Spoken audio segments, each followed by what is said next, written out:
আল্লাহু আকবার, আল্লাহু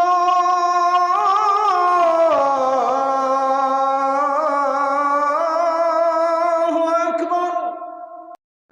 5 ওয়াক্ত নামাজের মধ্যে ফজরের ওয়াক্ত, এই ভোর অত্যন্ত গুরুত্বপূর্ণ। ফজরের নামাজ বহুতই দামি নামাজ। প্রিয় ভাই, একটু মনোযোগ দিয়ে শোনো। সবার কাছে অনুরোধ করছি, বিশেষ করে নওজোয়ান ছেলেরা, তোমরা শোনো ভাই, নিজের জীবনের কদর করে শোনো। তোমার ভালোর জন্য বলছি ভাইয়া।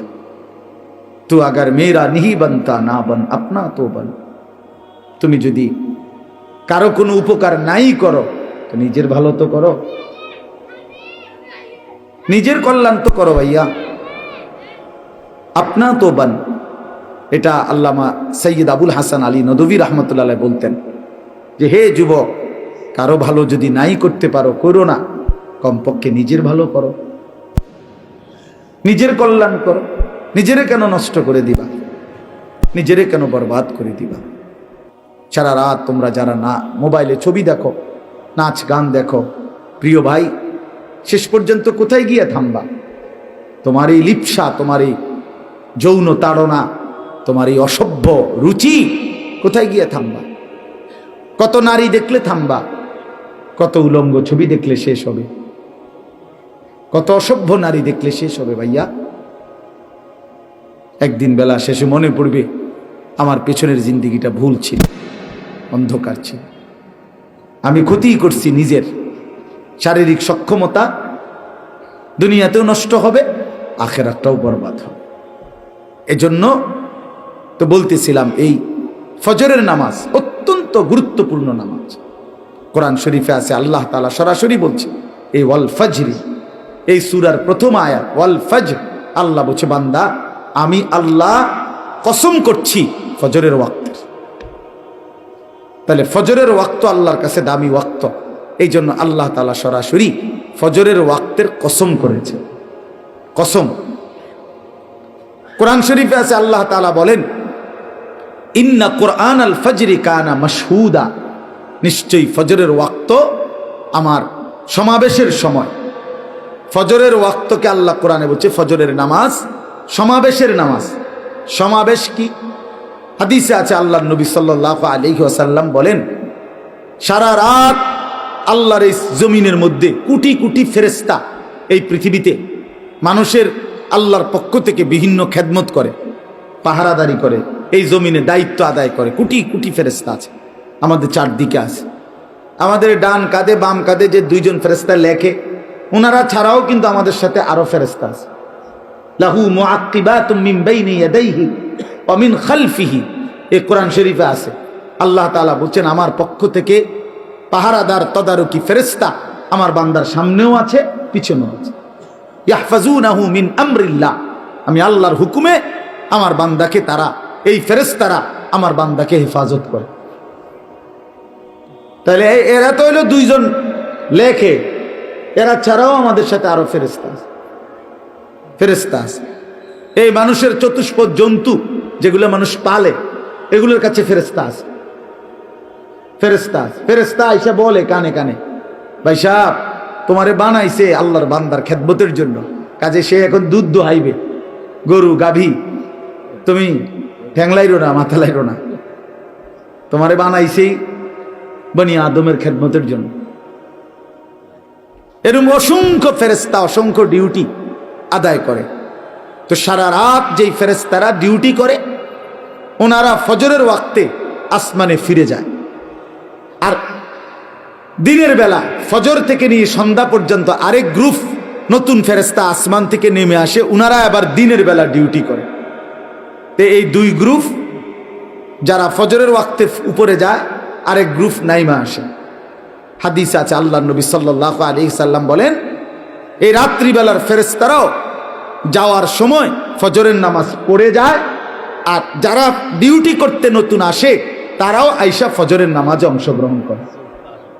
এই জন্য আল্লাহ তাআলা নবী বলেন সাল্লাল্লাহু আলাইহি সাল্লাম যে, রাত্রির সব ফেরেশতা এবং দিনের সব ফেরেশতা এবং ইমানদার বান্দা, নেককার বান্দা সব ফজরের ওয়াক্তে একত্রিত। এই জন্য এটাকে বলে সমাবেশ। সমাবেশ। এজন্য আল্লাহ তাআলা বলেন ফজরের ওয়াক্তে আমার ফেরেশতা আর আমার ইমানদার বান্দা একত্রিত হয়, এটাকে ফজরের ওয়াক্তের গুরুত্ব। এই জন্য আমি দুইটা কথা বলি। এক নাম্বার কথা হলো, সারা রাত যায় ফেরেশতা ডিউটি করলো আমাদের, সে যখন ফজরের ওয়াক্তে নিজে নামাজ পড়ে সে দেখে আহা আমি যেই বান্দার ডিউটি করলাম ওই নাফরমান তো ফজরের নামাজে আসলো না, তো ফেরেশতা যাওয়ার সময় বলে তোর উপরে আল্লাহর লানত, সারাটা রাত তোরে পাহারাদারি করলাম, তুই আমার মালিকের সেজদা দিলি না। বুঝো নাই? আবার ওই যে দিনের বেলা সারাদিন যেই ফেরেশতারা ডিউটি করবে ওরাও যখন আইসা ফজরের নামাজ পড়ে তো ওই আইসা দেখে নাফরমান ঘুমায়, তো তখন এই ফেরেশতারা বলে তোর রূপে আল্লাহর গজব পড়ুক, তোরে আমি কি ডিউটি করবো, তুই বেঈমান, তো নামাজে পড়ো না। এই জন্য যুবক, তোমরা যারা ফজরের নামাজ পড়ো না, তোমাদের উপরে আল্লাহ তাআলার কোটি কোটি ফেরেশতা ফজরের ওয়াক্তে লানত দেয়, তোর রূপে খোদার অভিশাপ, আল্লাহর লানত, ফেরেশতার লানত। আর অভিশপ্ত জীবন সুখের হয় না, লানতের জীবন কি হয় না? সুখের হয়। লানতের জীবন সুখের হয় না। হ্যাঁ, এটা মনে রাখতে হবে। জীবন মানে শুধু বাত্তরকারী না, আমি তো খানা খাইতে পারতেছি, আমি তো ঘুমাই, আমি তো পেশাব পায়খানা করি, আমার তো যৌন চাহিদা পূরণ হয়, আর অসুবিধা কি? আরে বেটা, এগুলো তো কুত্তারও পূরণ হয় বেটা, কুত্তাও তো খায়, কুত্তাও তো খায় বেটা, কুকুরও তো খায়, কুকুরও তো ঘুমায়, কুকুরও তো পেশাব পায়খানা করে, কুত্তারও তো যৌন চাহিদা পূরণ হয়, নাহলে কুকুরের বাচ্চা হয় কেমন? কথা বলেন না কেন? তাহলে এই জরুরত গুলো তো জানোয়ারেরও পূরণ হয়। খানা, ঘুম, পেশাব পায়খানা, যৌন চাহিদা, এটুকুর নামই যদি হয় জীবন, তা আমার সাথে জানোয়ারের তফাৎ কি? বলে না কেন? বলেন এই যুবক, বেনামাজি যুবক, বলো তোমার সাথে জানোয়ারের তফাৎ কি? বলো বেটা, লজ্জা থাকলে বলো। এতটুকু হায়া যদি না থাকে, এতটুকু আকল যদি না থাকে, তো কি গোড়ার ডিম পড়লা? যাই পড়ছো কিছু তো পড়ছো, জেনারেল পড়াই পড়ো না তো, তুমি না কিছু পড়ালেখা করছো বলে, তুমি না কিছু ক্লাস পড়লা, তো কি পড়লা ভাইয়া? মালিক চেনো না, মুনিব চেনো না, আখলাক চেনো না, আল্লাহর গোলামি চেনো না, তো কি শিখলাম? তাদেরকেও বলি, আপনারা আপনাদের ছেলেকে, বেনামাজি সন্তানকে বলেন না কি শিখাইলেন, কি শিখাইলেন, কি শিখাইলেন? কারো ফিকির নাই। স্ত্রী সন্তান এদের দিন নিয়া, নামাজ নিয়া, বউটা কোনোদিন পর্দা করে না, বেটার কোনো আওয়াজে নাই। মেয়েটা পর্দা করে না, বাপের চোখে পানি নাই, মার চোখে কোনো টেনশনে নাই, কোনো টেনশন। ৮-৭ পোশাক পরে মেয়েটা প্রতিদিন বাইরে যায়, বেচারা মা একটাবারও ভাবে না, হায় হায় আমার মেয়ে যে এরকম 16 বছরের আমার মেয়েটা যে এরকম ৮-৭ কাপড় পরে যাচ্ছে, পোশাক পরে যাচ্ছে, রাস্তার ছেলেগুলো দেখলে কি ভাববে? কি এর কোনো শরম বলতে কিচ্ছু নেই, কোনো হায়া লজ্জা নাই, কোনো হায়া লজ্জা। আস্তাগফিরুল্লাহ,